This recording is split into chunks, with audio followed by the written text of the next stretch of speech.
Hello students, welcome back.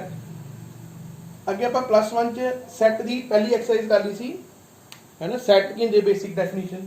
ਹੁਣ ਆਪਾਂ ਕਰਾਂਗੇ ਇਹਦੀ ਸੈਕਿੰਡ ਐਕਸਰਸਾਈਜ਼ 1B ਜਾਂ 1.2 1B ਲਿਖ ਲਓ ਜਾਂ 1.2, ਹੈ ਨਾ। NCERT book. एम्प्टी सैट आप सैट गल करें ही हूँ साढ़े को कहते आ गए एम्प्टी सैट या नल सैट या वाइड सैट भी कहते हैं, है ना। एम्प्टी सैट किहड़े हुंदे हैं या नल सैट किहड़े हुंदे हैं? वो सैट जिहड़े खाली होण, जिहड़े सैट दे विच कुछ भी ना आए उहनूं आपां की बोल दिंदे आ एम्प्टी सैट। ठीक है जी। एम्प्टी सैट मतलब अगर साढ़े को सैट दे विच कुछ भी ना आए तो उन्होंने आपां की बोल दिंदे आ एम्प्टी सैट। एम्प्टी सैट नूं डिनोट जिद्दां आपां कहिए सैट नूं हमेशा किहनां डिनोट करने कैपिटल अल्फाबैट नाल, है ना। पर एम्प्टी सैट नूं किहनां डिनोट करने आ F5 इहनूं फाई नाल सर्कल ला के विच लाई इहनूं की बोलना आपां ने 5।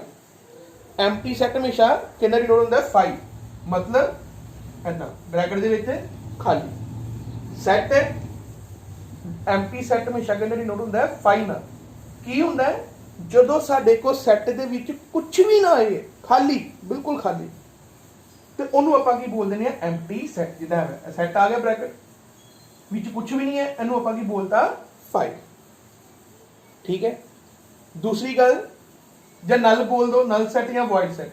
जदों आपां एम्प्टी सैट लिखना फिर इदां नहीं लिखना है, इदां नहीं पानी ब्रैकेट दे विच खाली बहुत घट पाया ना, उन्हें सीधा ही लिख देना एम्प्टी सैट मतलब जदों भी अगर किसी सैट दे विच कोई एलीमेंट नहीं आएगा, किद्दां मैं एग्जांपल लैके दसना तुहानूं अगे, ते उस सैट नूं आपां की बोलने आ एम्प्टी सैट कि डिनोट किद्दां हुंदा है 5 खाली सैट। अच्छा ऐ नहीं कहना भी जीरो आ जाए, खाली का मतलब कुछ भी ना आए, कुछ भी ना आए मतलब जीरो नहीं। जीरो एक एलीमेंट है। अगर किसी सैट दे विच जीरो आ जांदा है, अगर किसी सैट दे विच जीरो आ जांदा है, खाली का मतलब है नहीं भी जीरो आ जाए, जीरो इज एन एलीमेंट। अगर किसी सैट दे विच जीरो आंदा फिर एम्प्टी सैट नहीं होना, एम्प्टी सैट नहीं है। क्यों? क्योंकि इहदे विच जीरो की आ गया एक एलीमेंट।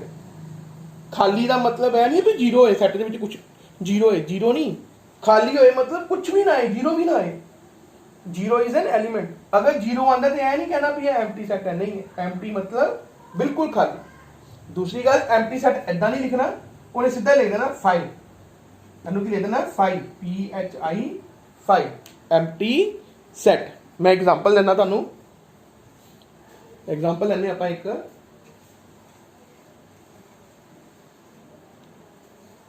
जिद्दां आपां एग्जांपल लईए एक की आ गई भी यह कोई सैट है X, सैट दे विच की आ गया X, X की है जिहदा स्केयर करो तो की आ जाए 4, तो X की होना चाहिए है ओड। सैट है कितना पता लगे सैट है, सैट बिल्डर फॉर्म च लिखे हैं आप लास्ट च पढ़िया कि सैट बिल्डर फॉर्म किहड़ी हुंदी है ना। सैट दे विच की आंदा है X, X की है वो एलीमेंट, X की है वो ऑड नंबर जिहदा स्केयर करो तो की आ जाए 4। हुण तुसीं देखो क्या कोई इदां दा नंबर है, क्या कोई इदां दा X है जिहड़ा ओड भी होए ते स्केयर करो तो की बन जाए 4। सानू पता है किहड़े एलीमेंट का स्केयर 4 हुंदा है, या तो 2 का स्केयर करिए 4 हुंदा है या -2 का। पर 2 ते -2 ਇਹ ओड नहीं गए की गए है ईवन। ਇਹਦਾ मतलब ਇਹ ਸੈੱਟ ਦੇ ਵਿੱਚ ਕੀ ਐਲੀਮੈਂਟ ਆਇਆ, ਇਹ ਸੈੱਟ ਦੇ ਵਿੱਚ ਐਲੀਮੈਂਟ ਕਿਹੜਾ ਆ ਗਿਆ ਫਿਰ x ਤੇ x ਕੀ ਆਣਾ ਚਾਹੀਦਾ ਹੈ ओड। पर ਸਾਡੇ ਕੋਲ ਕੋਈ ਵੀ ਇਦਾਂ ਦਾ ਨੰਬਰ ਨਹੀਂਗਾ ਜਿਹਦਾ ਸਕੁਅਰ ਕਰੀਏ ਤੇ 4 ਆ ਜਾਏ ਤੇ ਹੋਏ ਵੀ ਕੀ ओड। ਇਹਦਾ मतलब ਸੈੱਟ ਕੀ ਆ ਗਿਆ ਫਿਰ ਖਾਲੀ, ਇਹਦਾ मतलब ਸੈੱਟ ਕੀ ਆ ਗਿਆ एम्प्टी, सैट की आ गया एम्प्टी। तो इहनूं इदां नहीं लिखना, आपां इदां लिखण दी बजाय इहनूं की लिख देना है 5। ए सैट की आ गया एम्प्टी सैट। वो क्लियर है? सैट बिल्डर फॉर्म ते ए की आ गई टैबुलर फॉर्म या रोस्टर फॉर्म। ए तुहाडे कोल की आ गया एम्प्टी सैट। या मैं तुहानूं एक और लिख देना, कहंदे सैट लिखो सैट ऑफ ऑल नंबर्स, ए तो इदां नहीं, सैट बिल्डर फॉर्म च लिखने हैं। अच्छा, जहाँ मैं एक एग्जांपल ले लेना भी एक सैट बनाओ ਮੇਕ ਏ ਸੈੱਟ ਜਿਹਦੇ ਵਿੱਚ ਕੀ ਹੋਏ ਉਹ ਸਾਰੇ ਮੰਥ ਆਨ ਈਅਰ ਦੇ ਜਿਹੜੇ ਵਾਈ ਤੋਂ ਸ਼ੁਰੂ ਹੁੰਦੇ ਆ। ਇੱਕ ਸੈੱਟ ਬਣਾਓ ਜਿਹਦੇ set of month of an year starting with y। ਤੇ ਸਾਨੂੰ ਪਤਾ ਜਿੰਨੇ ਵੀ ਇੱਕ ਸਾਲ ਦੇ ਮੰਥ ਹੁੰਦੇ 12 ਉਹਦੇ ਵਿੱਚ ਕੋਈ ਵੀ ਮੰਥ ਹੈਗਾ ਜਿਹੜਾ y ਤੋਂ ਸ਼ੁਰੂ ਹੁੰਦਾ ਹੀ ਨਹੀਂ ਹੈ। ਇਹਦਾ ਮਤਲਬ ਫਿਰ ਇਹ ਸੈੱਟ ਕੀ ਆਏਗਾ, ਐਗਜ਼ਾਮਪਲ ਲੈ ਲਈ ਆਪਾਂ ਨੇ, ਇਹਦਾ ਮਤਲਬ ਇਹ ਸੈੱਟ, ਇਹਦਾ ਆਨਸਰ ਕਿੱਦਾਂ ਲਿਖੋਗੇ ਤੁਸੀਂ, ਇਹ ਸੈੱਟ ਕਿੱਦਾਂ ਹੋਏਗਾ ਫਿਰ 5, ਕਿਉਂਕਿ ਸਾਡੇ ਕੋਲ ਕੋਈ ਇਦਾਂ ਦਾ ਐਲੀਮੈਂਟ ਹੈ ਹੀ ਨਹੀਂ ਹੈ ਜਿਹਨੂੰ ਆਪਾਂ ਕੋਈ ਇਦਾਂ ਦਾ ਮੰਥ ਹੀ ਨਹੀਂ ਜਿਹੜਾ y ਨਾਲ ਸ਼ੁਰੂ ਹੁੰਦਾ। y ਛੱਡ ਕੇ ਤੁਸੀਂ z ਲਿਖ ਲਓ ਜਾਂ x ਲਿਖ ਲਓ, ਕੋਈ ਵੀ ਲਿਖ ਲਓ, t ਲਿਖ ਲਓ, ਹੈ ਨਾ, ਜਿਹੜੇ ਨਹੀਂ ਹੈਗੇ। ਉਹ ਕਲੀਅਰ ਹੈ ਕਿ ਐਮਟੀ ਸੈੱਟ ਕਰਾਂਗੇ ਸਾਹਮਣੇ ਚੱਗੇ ਹੈ ਨਾ। ਸਾਡੇ ਕੋਲ ਕੀ ਆ ਗਿਆ, ਐਮਟੀ ਸੈੱਟ। ਹੁਣ ਇਸ ਤੋਂ ਬਾਅਦ ਐਮਟੀ ਨੂੰ ਆਪਾਂ ਨਲ ਸੈੱਟ ਵੀ ਕਹਿੰਦੇ ਆ, ਵਾਇਡ ਸੈੱਟ ਵੀ ਕਹਿੰਦੇ ਆ। ਹੁਣ ਇਸ ਤੋਂ ਬਾਅਦ ਸਾਡੇ ਕੋਲ ਆਉਂਦਾ ਫਾਈਨਾਈਟ ਤੇ ਇਨਫਾਈਨਾਈਟ। ਦੂਜੀ ਤੁਹਾਡੀ ਬੁੱਕ 'ਚ ਕੀ ਹੈ, NCERT ਦੀ 1.4 ਆਰਟੀਕਲ ਹੈ, ਫਾਈਨਾਈਟ ਐਂਡ ਇਨਫਾਈਨਾਈਟ ਸੈੱਟ।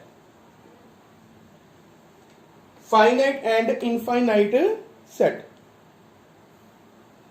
ਹੁਣ ਫਾਈਨਾਈਟ ਸੈੱਟ ਕਿਹੜੇ ਹੁੰਦੇ ਤੇ ਇਨਫਾਈਨਾਈਟ ਸੈੱਟ ਆਪਾਂ ਪਹਿਲਾਂ ਵੀ ਪੜ੍ਹੇ ਸੀ। ਅਗਰ ਸੈੱਟ ਦੇ ਵਿੱਚ ਐਲੀਮੈਂਟ ਫਾਈਨਾਈਟ ਹੋਣ, ਕਾਊਂਟ ਕੀਤੇ ਜਾ ਸਕਣ ਤੇ ਉਹ ਫਾਈਨਾਈਟ, ਅਗਰ ਨਹੀਂ ਕਾਊਂਟ ਕੀਤੇ ਜਾ ਸਕਣ ਤੇ ਉਹ ਇਨਫਾਈਨਾਈਟ, ਹੈ ਨਾ। ਤਾਂ ਮੈਂ ਰਹਿਣ ਦੇਣਾ, ਆਪਾਂ ਸਮਝ ਕਰਾਂਗੇ, ਆਪਾਂ ਪਿਛਲੀ ਐਕਸਰਸਾਈਜ਼ 'ਚ ਵੀ ਪੜ੍ਹੀ ਹੀ ਹੈ। ਇਸ ਤੋਂ ਬਾਅਦ ਇੱਕ ਹੋਰ ਆਈ ਦੀ definition, equal set. Equal set, ਦੋ ਸੈੱਟ ਇਕੁਅਲ ਕਦੋਂ ਹੋਣਗੇ, ਦੋ ਸੈੱਟ ਇਕੁਅਲ ਕਦੋਂ ਹੋਣਗੇ, ਜਦੋਂ ਦੋਨਾਂ ਦੇ ਨੰਬਰ ਆਫ ਐਲੀਮੈਂਟਸ ਵੀ ਸੇਮ ਹੋਣ ਤੇ ਨੰਬਰ ਆਫ ਐਲੀਮੈਂਟ ਵੀ ਸੇਮ ਹੋਣ। ਮਤਲਬ ਜਿੱਦਾਂ ਇੱਕ ਸੈੱਟ ਹੈਗਾ A ਸੈੱਟ ਕੀ ਹੈ, ਸੈੱਟ ਆਫ ਵੋਵਲਸ, ਹੈ ਨਾ। ਇੱਕ ਸੈੱਟ ਹੈਗਾ B ਤੇ ਕੀ ਆ ਗਿਆ, A E I O U, ਹੈ ਨਾ।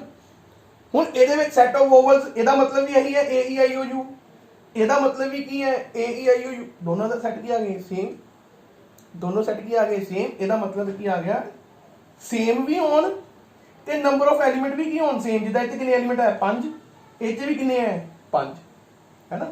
ਇਹਨੂੰ ਆਪਾਂ ਕੀ ਬੋਲ ਦਿੰਦੇ ਆ, ਇਕੁਅਲ ਸੈੱਟ। ਅਗਰ ਦੋ ਸੈੱਟ ਦੇ ਵਿੱਚ ਐਲੀਮੈਂਟ ਸੇਮ ਹੋਣ, ਹੈ ਨਾ, ਨੰਬਰ ਆਫ ਐਲੀਮੈਂਟ ਵੀ ਸੇਮ ਹੋਣ, ਟੋਟਲ ਨੰਬਰ 'ਚ ਵੀ ਸੇਮ ਹੋਣ ਤੇ ਐਲੀਮੈਂਟ ਵੀ ਸੇਮ ਹੋਏ, ਤੁਹਾਨੂੰ ਆਪਾਂ ਕੀ ਬੋਲ ਦਿੰਦੇ ਆ, ਇਕੁਅਲ ਸੈੱਟ। ਜਿੱਦਾਂ ਐਗਜ਼ਾਮਪਲ ਲਿਖ ਦੇਣਾ ਨੇ, A ਕਿੰਨਾ ਆ ਗਿਆ 1 2 3 4, B ਸੈੱਟ 'ਚ ਕਿੰਨਾ ਆ ਗਿਆ 4 3 2 ਤੇ 1, ਹੈ ਨਾ। ਹੁਣ ਧਿਆਨ ਨਾਲ ਦੇਖੋ, ਆਪਾਂ ਪਿੱਛੇ ਵੀਡੀਓ 'ਤੇ ਪੜ੍ਹਿਆ ਸੀ ਵੀ ਸੈੱਟ ਦੇ ਵਿੱਚ ਐਲੀਮੈਂਟ ਨੂੰ ਜਿੱਦਾਂ ਮਰਜ਼ੀ ਪਹਿਲਾਂ ਲਿਖ ਲਓ, ਚਾਹੇ ਅੱਗੇ ਪਿੱਛੇ ਕਰਕੇ ਲਿਖ ਲਓ, ਸੈੱਟ ਨੂੰ ਕੋਈ ਫਰਕ ਨਹੀਂ ਪੈਂਦਾ, ਸੈੱਟ ਰਿਮੇਨਸ ਆ ਸੇਮ। ਇਹਦਾ ਮਤਲਬ A ਤੇ B ਦੋਨੋਂ ਕੀ ਹੋ ਗਏ ਸੇਮ। ਇੱਥੇ ਵੀ 1 2 3 4 ਹੈ, ਇਹ 'ਚ ਵੀ 1 2 3 4 ਹੈ, ਬੇਸ਼ੱਕ ਸ਼ਫਲ ਕਰਕੇ ਲਿਖਿਆ, ਐਲੀਮੈਂਟ ਤੇ ਸੇਮ ਹੈ ਨਾ।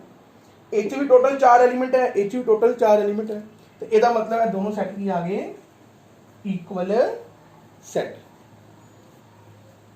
ਠੀਕ ਹੈ ਜੀ। ਫਿਰ ਇਸ ਤੋਂ ਬਾਅਦ ਤੁਹਾਡੀ ਅੱਗੇ ਐਗਜ਼ਾਮਪਲ ਸ਼ੁਰੂ ਹੁੰਦੀਆਂ, ਫਿਰ ਅੱਗੇ ਸਮ ਹੈ, ਆਪਾਂ ਸਮ ਕਰਨੇ ਆ। ਸਮ ਦੇ ਵਿੱਚ ਇਹੀ ਤਿੰਨ ਚੀਜ਼ਾਂ ਆਉਣੀਆਂ। 1.2 ਸ਼ੁਰੂ ਕਰਨ ਲੱਗੇ ਆਪਾਂ, ਥੋੜੇ ਜਿਹੇ ਸਮ ਮੈਂ ਕਰਵਾਉਣਾ, ਬਾਕੀ ਮੈਂ ਕਲਿੱਕ ਕਰਾਂਗਾ, ਪਿਕਚਰ ਤੁਹਾਨੂੰ ਸੈਂਡ ਕਰਾਂਗਾ, ਨਾਲ ਨਾਲ ਸੋਲਵ ਕਰਿਓ। ਇਹ ਸਮ ਨੰਬਰ 1.2 NCERT ਦਾ ਹੈ ਨਾ।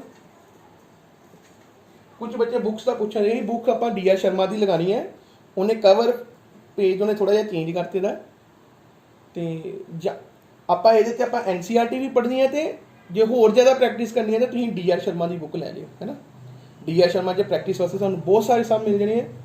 ਤੇ ਫਿਲਹਾਲ ਨਹੀਂ ਤਾਂ NCERT ਬੁੱਕ ਕਲਾਸ 'ਚ ਵੀ ਇਹੀ ਫੋਲੋ ਹੋਣੀ ਹੈ, ਤੇ ਜੇ ਤੁਸੀਂ ਪ੍ਰੈਕਟਿਸ ਵਾਸਤੇ ਲੈਣੀ ਹੈ ਤੇ ਫਿਰ ਨਾਲ DR ਸ਼ਰਮਾ ਲੈ ਲਿਓ, ਹੈ ਨਾ। ਕਈ ਵਾਰੀ ਮੈਂ DR ਸ਼ਰਮਾ ਦੇ ਵੀ ਸਵਾਲ ਕਰਾ ਲੈਣਾ ਜਿਹੜੇ ਮੈਨੂੰ ਟੌਪਿਕ ਇੰਪੋਰਟੈਂਟ ਲੱਗਦੇ ਆ, ਜੋ ਇਹ ਬੁੱਕ 'ਚ ਨਹੀਂ ਹੁੰਦੇ। ਦੇਖੋ ਨਲ ਸੈੱਟ ਪੂਰੀ ਸਟੇਟਮੈਂਟ ਕੀ ਹੈ, ਕਹਿੰਦਾ ਦੱਸੋ ਇਹ ਜਿਹੜੇ ਸਮ ਕਰਨੇ ਇਹਨਾਂ ਵਿੱਚ ਦੱਸੋ ਕਿਹੜਾ ਨਲ ਸੈੱਟ ਹੈਗਾ ਕਿਹੜਾ ਨਹੀਂ ਹੈਗਾ। ਮੈਂ ਲਿਖਣ ਨਹੀਂ ਰਿਹਾ, ਸਿੱਧਾ ਲਿਖਣ ਰਿਹਾ ਸਮ ਦੀ ਸਟੇਟਮੈਂਟ। ਆਪਾਂ ਦੱਸਣਾ ਪਹਿਲੇ ਸਮ ਚ 4 ਪਾर्ट है ने चारों ਵਿੱਚ ਦੱਸਣਾ ਦੱਸੋ ਕਿਹੜਾ ਨਲ ਸੈੱਟ ਹੈਗਾ ਕਿਹੜਾ ਨਲ ਸੈੱਟ नहीं है। नल सेट मतलब empty set. Set of odd natural number divisible by 2 कहते सैट बनाओ वो सारे ओड नंबर का ਜਿਹੜੇ 2 ਨਾਲ ਡਿਵੀਜ਼ੀਬਲ ਹੁੰਦੇ ਆ। ਹੁਣ ਦੱਸੋ ओड नंबर 2 ਨਾਲ ਡਿਵੀਜ਼ੀਬਲ ਹੁੰਦੇ ਆ ਕਦੀ ਵੀ ਨਹੀਂ ਹੁੰਦੇ। ओड नंबर मतलब 1 3 5 7 9 ਕਦੀ ਵੀ 2 ਨਾਲ ਡਿਵੀਜ਼ੀਬਲ ਨਹੀਂ ਹੋਣੇ। ਇਹਦਾ ਮਤਲਬ ਫਿਰ ਸੈੱਟ 'ਚ ਕਿਹੜੇ ਐਲੀਮੈਂਟ ਆਣਗੇ set of odd number divisible by 2 ਇੱਥੇ ਤੇ ਕੋਈ ਆਇਆ ਹੀ ਨਹੀਂ। स्टेटमेंट है आंसर ਇਹਦਾ ਮਤਲਬ ਹੈ ਕਿ ਨਾ 5 5 लिख लो यहाँ की लिख दो नल सेट। ठीक है जी। दूजा की है सेट ऑफ प्राइम कहते सेट बनाओ prime even number prime even number. Prime number ਕਿਹੜੇ ਕਿਹੜੇ ਹੁੰਦੇ ਸੀ ਜਿਹੜੇ ਆਪਣੇ ਟੇਬਲ ਤੇ ਹੋਣ ਹੈ ਨਾ ਕਿਹੜੇ ਕਿਹੜੇ ਹੁੰਦੇ ਸੀ 2 ਤੋਂ ਸਟੂਡੈਂਟ ਹੁੰਦੇ ਸੀ 2 3 5 7 11 ਫਿਰ ਆਪਾਂ ਇਹ ਪੜਿਆ ਸੀ ਵੀ 2 ਕੱਲਾ ਇੱਕ ਇਦਾਂ ਦਾ ਹੈਗਾ ਪ੍ਰਾਈਮ ਨੰਬਰ ਜਿਹੜਾ ਈਵਨ ਹੈ। ਇਹਦਾ ਮਤਲਬ set of prime even number ਉਹਦੇ ਵਿੱਚ ਇੱਕ ਐਲੀਮੈਂਟ ਆ ਗਿਆ 2 ਇਹਨੂੰ ਕੋਈ ਵੀ ਨਾਮ ਦੇ ਦਿਓ।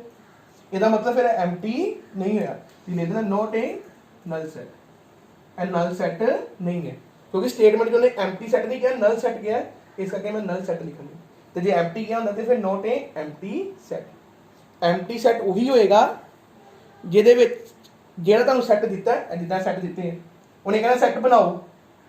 ਅਗਰ ਤੁਹਾਡੇ ਕੋਲ ਜਿੱਦਾਂ ਕਹਿੰਦੇ ਸੈੱਟ ਆਫ ਨੰਬਰ ਬਣਾਓ ਨੈਚੁਰਲ ਨੰਬਰ ਡਿਵੀਜ਼ੀਬਲ ਬਾਈ 2 ਓਡ ਨੈਚੁਰਲ ਨੰਬਰ ਤੇ ਸਾਨੂੰ ਪਤਾ ਓਡ ਨੈਚੁਰਲ ਨੰਬਰ 2 ਨਾਲ ਡਿਵੀਜ਼ੀਬਲ ਹੁੰਦਾ ਹੀ ਨਹੀਂ। ਇਹਦਾ ਮਤਲਬ ਫਿਰ ਇਹ ਜ਼ਿਆਦਾ ਲਿਖ ਲਓ ਇਹ ਸੈੱਟ ਦੇ ਵਿੱਚ ਕੋਈ ਐਲੀਮੈਂਟ ਆਇਆ ਇਹ ਸੈੱਟ 'ਚ ਕੋਈ ਐਲੀਮੈਂਟ ਆਇਆ ਨਹੀਂ ਆਇਆ। ਇਹਦਾ ਮਤਲਬ ਫਿਰ ਇਹ ਸੈੱਟ ਕੀ ਹੋ ਗਿਆ ਖਾਲੀ ਐਮਟੀ ਸੈੱਟ। ਇਹਨੂੰ ਇਦਾਂ ਨਹੀਂ ਲਿਖਣਾ ਇਦਾਂ 5 ਜਾਂ ਐਮਟੀ ਸੈੱਟ ਇਹਦਾ ਮਤਲਬ ਇਹੀ ਹੈ ਖਾਲੀ। ठीक है जी। फिर मैं ਤੁਹਾਨੂੰ ਇਹ ਵੀ ਦੱਸਿਆ ਅਗਰ ਕਿਸੇ ਸੈੱਟ ਦੇ ਵਿੱਚ 0 ਆ ਜਾਏ ਤੇ 0 ਇਜ਼ ਐਨ ਐਲੀਮੈਂਟ ਐ ਨਹੀਂ ਕਹਿੰਦਾ 0 ਆ ਗਿਆ ਤੇ ਐਮਟੀ ਸੈੱਟ ਨਹੀਂ। ਦੇਖੋ ਇਹਦੇ ਨਾਲ ਦੇ ਬਾਕੀ ਸਮ ਵੀ ਸੈਕਿੰਡ ਸਮ ਚ ਉਹਨੇ ਕੀ ਕਿਹਾ ਉਹਨੇ ਇਹ ਐਮਟੀ ਸੈੱਟ ਜਿਹਦੇ ਹੋਏਗਾ ਐਮਟੀ ਸੈੱਟ ਫਸਟ ਪਾਰਟ ਤੇ ਫਸਟ ਸਮ ਚ ਉੱਥੇ ਲਿਖ ਦਿਓ ਐਮਟੀ ਸੈੱਟ ਹੈਗਾ ਜੇ ਚ ਨਹੀਂਗਾ ਉੱਥੇ ਲਿਖ ਦਿਓ ਸੈੱਟ ਬਣਾ ਕੇ ਨੋਟ ਐਂਡ ਨਲ ਸੈੱਟ ਜਿੱਦਾਂ ਮੈਂ ਕਿਹਾ ਸੀ ਵੀ ਇਹ ਦੱਸੋ ਨਲ ਸੈੱਟ ਹੈਗਾ ਨਹੀਂ ਨਾ ਹੈਗਾ ਕਿਉਂ ਕਿਉਂਕਿ prime even number 2 even prime number ਹੁੰਦਾ। सेकंड जो ने की पूछा है सेकंड सम करना शुरू हो गया है। अगर किसी को एनसीईआरटी की बुक है तो उन्होंने सब पता लगी है ना। Which of the following sets are finite और इनफाइनाइट लिख देना मैं थे which of the set are following set are finite और इनफाइनाइट तानू इत्थे फिर पार्ट पाए दे उन्हें कहना दसो केड़ा फाइनाइट सेट है केड़ा नहीं। पहला पार्ट यही है month of an year set बनाओ मंथ ऑफ एन ईयर फिर दसो है फाइनाइट सेट है कि इनफाइनाइट सेट है। मंथ ऑफ एन ईयर का सेट बनाओ सानू पता सेट किहड़ा होएगा इत्थे की आ जाएगा जनवरी फैबररी मार्च है ना अप्रैल मई जून जुलाई अगस्त सितंबर नवंबर ते दिसंबर पता ही है तुहानू किहड़े हुंदे आ किन्ने आ गए नाम दे लिओ इहनू किन्ने एलिमेंट किन्ने आ गए इत्थे किन्ने मंथ हुंदे आ 12 और नंबर ऑफ एलिमेंट कितने आ गए 12 ਇਹਦਾ ਮਤਲਬ ਹੈ ਕੀ ਹੋ ਗਿਆ ਫਿਰ ਫਾਈਨਾਈਟ ਸੈਟ। ਦੂਜਾ ਪਾਰਟ ਉਹਨੇ ਕੀ ਬੋਲਿਆ ਕਹਿੰਦਾ ਤੁਹਾਡੇ ਕੋਲ ਸੈੱਟ ਹੈਗਾ 1 2 3 ਸੋਨ ਹੈ ਨਾ 1 2 3 ਸੋਨ ਕਹਿੰਦਾ ਦੱਸੋ ਇਹ ਫਾਈਨਾਈਟ ਹੈ ਕਿ ਇਨਫਾਈਨਾਈਟ ਕਹਿੰਦਾ ਦੱਸੋ ਇਹ ਫਾਈਨਾਈਟ ਹੈ ਕਿ ਇਨਫਾਈਨਾਈਟ। ਐਕਚੁਅਲੀ ਉਹਨੇ ਕੀ ਲਿਖਿਆ ਹੈ ਇਹ ਈਵਨ ਉਹ ਹੈ ਨੈਚੁਰਲ ਨੰਬਰ 1 2 3 4 5 6 7 ਤੇ ਸਾਨੂੰ ਪਤਾ ਹੈ ਨੈਚੁਰਲ ਨੰਬਰ ਕੀ ਹੁੰਦੇ ਆ ਇਹਦੇ ਕਦੀ ਖਤਮ ਹੀ ਨਹੀਂ ਹੋਣੇ 10 100 1000 ਲੱਖ ਕਰੋੜ ਕਦੀ ਖਤਮ ਹੀ ਨਹੀਂ ਹੋਣੇ। ਇਹਦਾ ਮਤਲਬ ਫਿਰ ਕੀ ਆ ਗਿਆ ਇਨਫਾਈਨਾਈਟ ਸੈੱਟ ਜਿਹੜਾ ਸੈੱਟ ਖਤਮ ਨਹੀਂ ਹੁੰਦਾ ਜਾਂ ਜਿਹੜੇ ਸੈੱਟ ਦੇ ਐਲੀਮੈਂਟ ਗਿਣੇ ਨਾ ਜਾਣ ਉਹਨੂੰ ਆਪਾਂ ਕੀ ਬੋਲ ਦਿੰਦੇ ਆ ਇਨਫਾਈਨਾਈਟ ਸੈੱਟ। ਤੇ ਜਿਹੜੇ ਸੈੱਟ ਦੇ ਐਲੀਮੈਂਟ ਗਿਣੇ ਜਾ ਸਕਣ ਚਾਹੇ 12 ਹੈ ਚਾਹੇ 10 ਹੈ ਚਾਹੇ 8 ਹੈ ਚਾਹੇ 100 ਹੈ ਉਹਨੂੰ ਆਪਾਂ ਕੀ ਕਹਾਂਗੇ ਫਾਈਨਾਈਟ ਸੈੱਟ। ਇੱਕ ਹੋਰ ਪਾਰਟ ਕਰ ਦੇਣਾ ਥਰਡ ਇੱਥੇ ਲਿਖ ਦੇਣਾ ਨਾਲ ਥਰਡ ਦੇ ਵਿੱਚ ਉਹਨੇ ਕੀ ਬੋਲਦਾ ਹੈ 1 2 3 99 ਤੇ 100 ਜਿੱਥੋਂ ਤੱਕ ਹੈ 1 ਤੋਂ ਲੈ ਕੇ 100 ਤੱਕ ਪਹਿਲੇ 100 ਨੈਚੁਰਲ ਨੰਬਰ ਆ ਗਏ ਇਹਦਾ ਮਤਲਬ ਇਹ ਕੀ ਆ ਗਿਆ ਫਾਈਨਾਈਟ सेट। बाकी आपे देखो जी थर्ड पार्ट भी आई है, which of the following are finite और इनफाइनाइट सेट, है ना। फोर्थ सम कराने लगा मैं।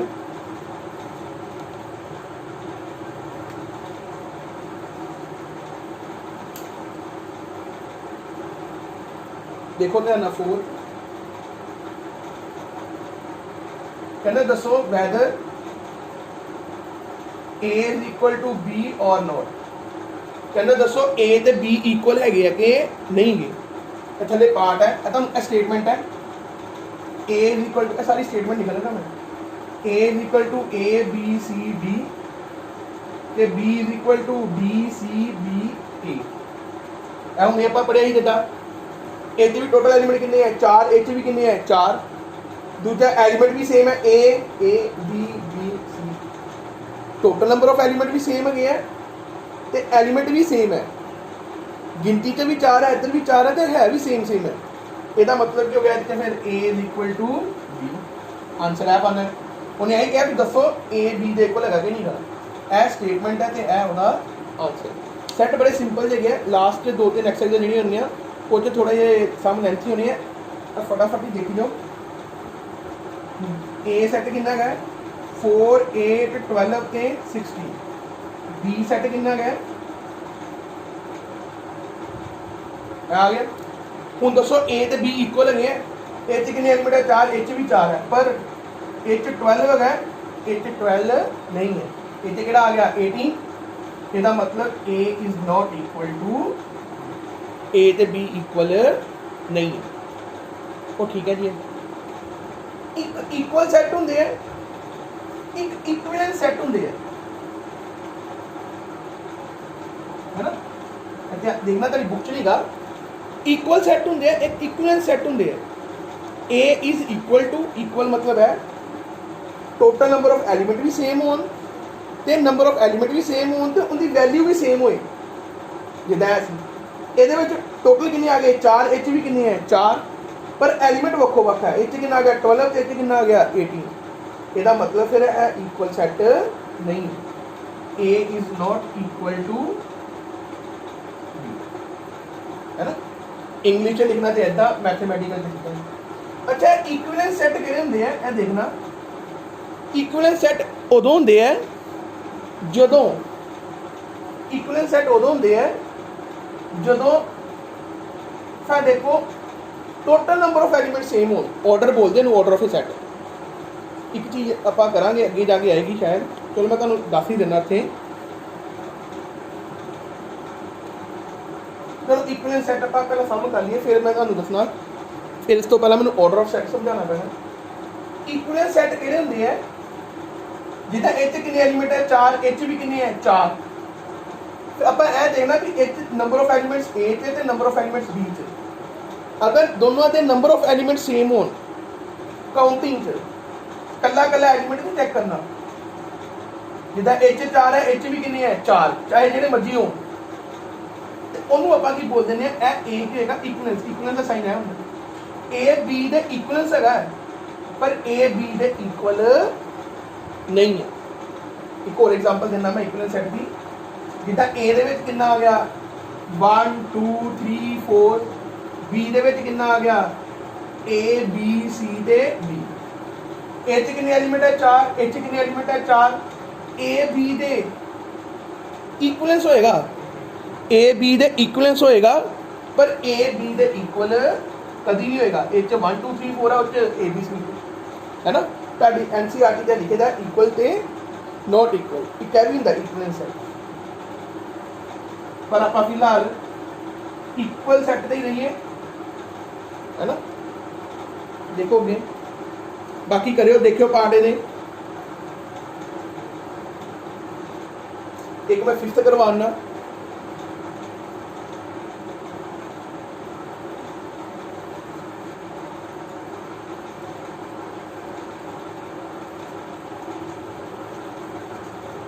A is equal to 2 3, B is equal to x, x is solution of x square plus 5x plus 6 is equal to 0। Statement ऊपर की है ये पार्ट है 5th दे फिर है ना। फिर उन्हें यही कहता कि दसो ये दोनों इक्वल है, मैं स्टेटमेंट नहीं लिखी, पूछा उन्हें यही है कि ये दोनों इक्वल है कि नहीं है। अच्छा ए तो सानू दिता है टैबुलर फॉर्म च, ए तो पता लग गया 2 3 है। बी सानू केड़ी फॉर्म च दिता है सेट बिल्डर। हुण बी दे विच केड़े आंदे है एक्स की है जेड़े इनू सैटिस्फाई करदे। मतलब पहला बी सैट नू सॉल्व करो, ए सैट बिल्डर है, ए सैट बिल्डर है, इनू टैबुलर फॉर्म च लेके जाओ, टैबुलर या रोस्टर फॉर्म च लास्ट वीडियो च कीता ना सैट बिल्डर तो टैबुलर फॉर्म। देखो इनू सॉल्व करके किहड़े आंदे हैं 5x + 6। क्वाड्रेटिक आपां सॉल्व की है ना, क्वाड्रेटिक आपां सॉल्व की दी है। इनू सॉल्व करो कितना आ गया x² 3 2 है ना, x + 3 + 2x + 3 फैक्टर बन गए। x कितना आ गया -3 ते -2।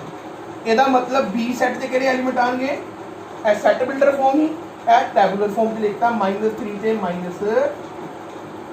ਹੁਣ देखो a ते b दोनों सेम है नहीं, क्योंकि a च की है 2 3 ते b च की है -3 ते -2। ਇਹਦਾ मतलब a is not equal to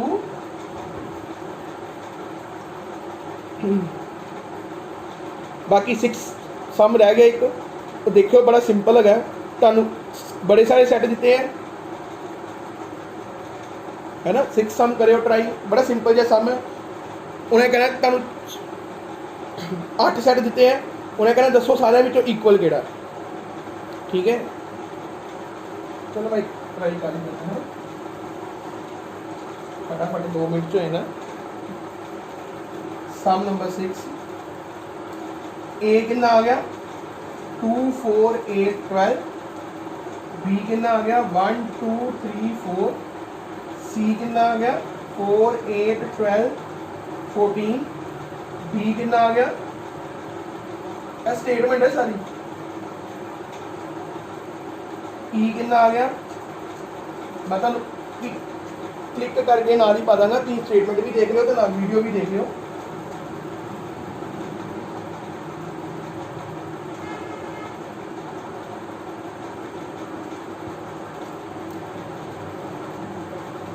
सारा इकट्ठा ही हो गया है ना।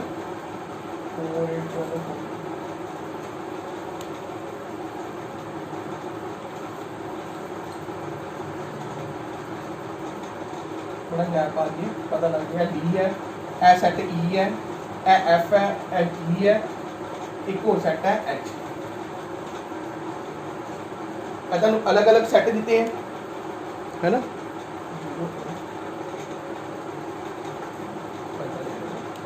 ताकि साफ साफ हो जाए थोड़ा। टी एफ कितना आ गया 0 ए। जी कितना आ गया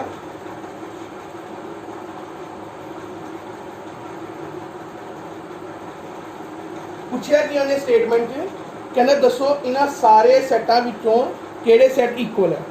from the set given below select equal sets. हुण तुसीं देखो इह च इक्वल सैट किहड़े किहड़े है। अच्छा 2 4 8 12 2 4 8 12 ਇਹਦੇ ਨਾਲ ਦਾ ਕੋਈ ਵੀ ਨਹੀਂ ਹੋਰ 2 4 8 12 वाला है ना। एक मैं स्टेटमेंट देखना सही है। हाँ 4 ही है, 4 से 14 है 3 1 4। हूँ देखो ए सैट वर्गा होर कोई सैट नहीं गा। ए देखो बी ते डी सेम है, 1 2 3 4 है भी 1 2 3 4। तुम दसिया सैट सेम होंगे चाहे एलिमेंट अगे पिछे करके लिखे हो। ਇਹਦਾ मतलब की आ गया एक की आ गया बी ते डी की आ गए इक्वल। होर कोई सैट इक्वल है बिल्कुल है। दूजा सैट केड़ा इक्वल है ई ते जी इक्वल है। यह 8 विचों केड़े-केड़े सैट इक्वल है। एक बी ते डी इक्वल है, एक ई ते जी। होर कोई सैट है इक्वल ते यह साडे कोल की आ गया आंसर। ते तुहाडी 1.2 की होगी कंप्लीट। नैक्सट वीडियो 1.3 करांगे। थैंक यू बेटा।